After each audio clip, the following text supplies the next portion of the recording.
Hello everyone, and welcome to another Hi-Line lighting tutorial. And this is the 360 degrees LED neon flex range.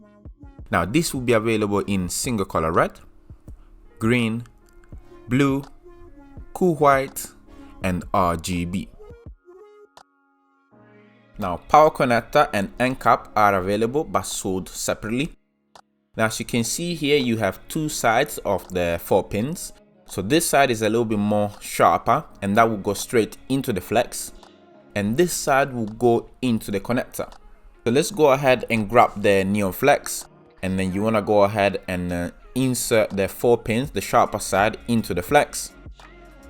Once you've done that, you want to make sure to double check your polarity. Then you want to grab the power connector and connect the flex to it.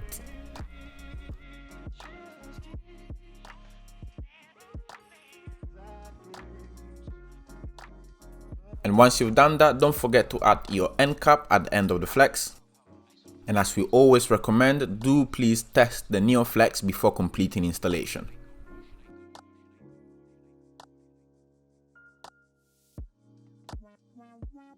For more information, you can visit our website, highlightlighting.co.uk, and don't forget to click on the subscribe button underneath this video. You can also follow us on our Twitter and Instagram page. Thank you very much for watching, and see you next time.